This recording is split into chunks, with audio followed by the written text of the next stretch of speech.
en une seconde. Comment un lien si fort a-t-il pu s'étioler sans le vouloir, sans le chercher? À coup de temps qui passe, de rendez-vous manqués, sans le vouloir. Quand les futilités prennent le meilleur de nous,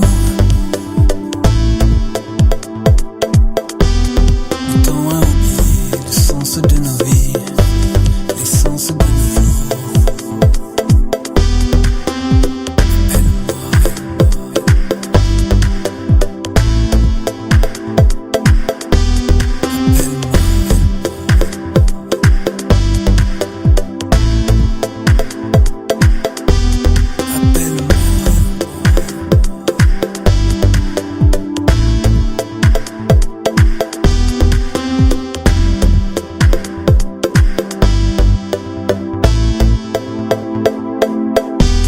Ne laisse pas l'oubli avoir raison de nous.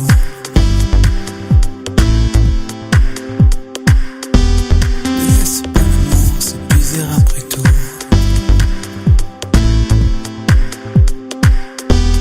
Ne laisse pas ma vie devenir celle d'un autre.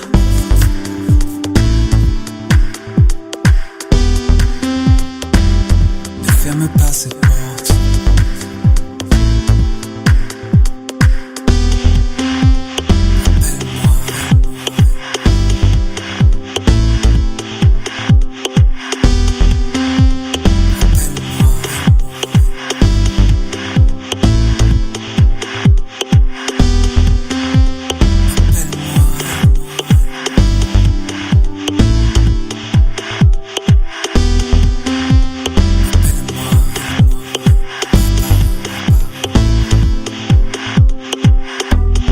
Quand viendra le jour de quitter le navire, que ce jour vienne, quoi qu'il arrive, je plongerai les yeux pour la dernière fois dans ton regard.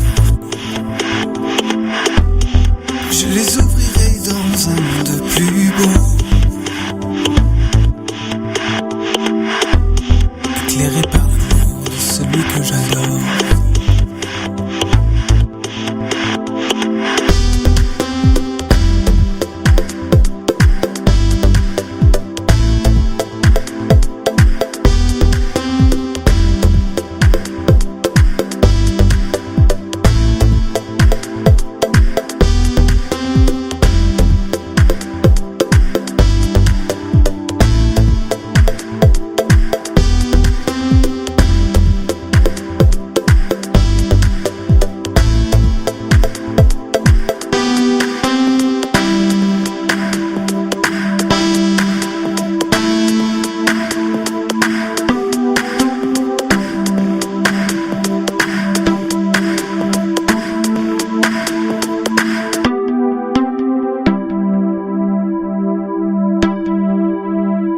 De Paul aux chrétiens d'Éphèse.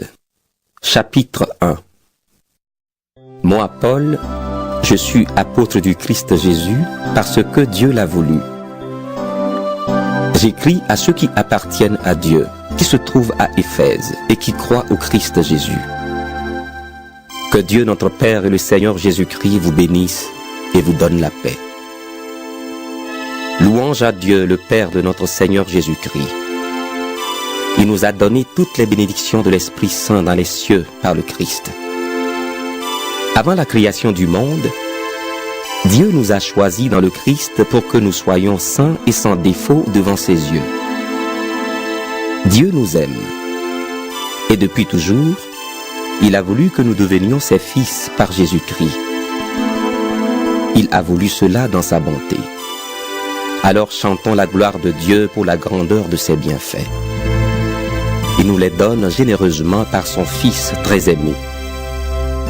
Dans le Christ, par son sang, nous sommes libérés du mal et nos péchés sont pardonnés, tellement la bonté de Dieu est grande. Oui, Dieu nous a remplis de ses bienfaits. Il nous a donné toute la sagesse et l'intelligence. Il nous a fait connaître son mystère, c'est-à-dire ce que, dans sa bonté, il voulait faire dans le Christ depuis toujours.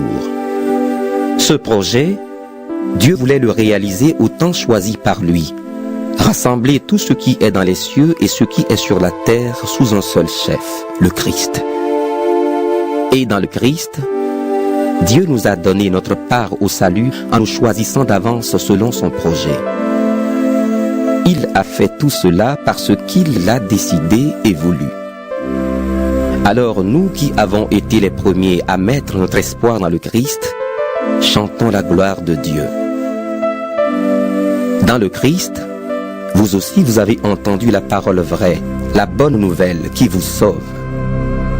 Ensuite, vous avez cru dans le Christ et Dieu vous a marqué d'un signe. Cette marque, c'est l'Esprit Saint qu'il a promis. Cet Esprit est la première part des biens que nous allons recevoir de Dieu. Nous les posséderons quand nous serons entièrement libérés du mal. Alors, chantons la gloire de Dieu. Voici ce que j'ai appris. Vous croyez dans le Seigneur Jésus et vous aimez tous ceux qui lui appartiennent. C'est pourquoi, depuis que je sais cela, je dis vos noms quand je prie et sans cesse, je remercie Dieu à cause de vous. Je demande au Dieu de notre Seigneur Jésus-Christ, le Père rempli de gloire, de vous donner la sagesse. Alors vous découvrirez Dieu et vous le connaîtrez vraiment. Je lui demande d'éclairer les yeux de votre cœur. Ainsi vous pourrez connaître l'espérance qu'il vous a donnée en vous appelant. Vous connaîtrez la richesse magnifique des biens qu'il donne à ceux qui lui appartiennent. Vous connaîtrez la puissance extraordinaire que Dieu a montrée pour nous qui croyons en lui. Sa puissance et sa force. Dieu les a montrées dans le Christ quand il l'a réveillé de la mort, quand il l'a fait asseoir à sa droite dans les cieux. Ainsi, le Christ est placé au-dessus de toutes les forces et de toutes les puissances qui ont autorité et pouvoir. Il est au-dessus de tout ce qui existe, non seulement dans le monde d'aujourd'hui, mais aussi dans le monde qui vient. Oui, Dieu a tout mis sous les pieds du Christ. Il a mis le Christ au-dessus de tout et il l'a donné comme tête à l'Église. L'Église est le corps du Christ. En elle, le Christ est totalement présent et lui, Dieu le remplit lui-même totalement.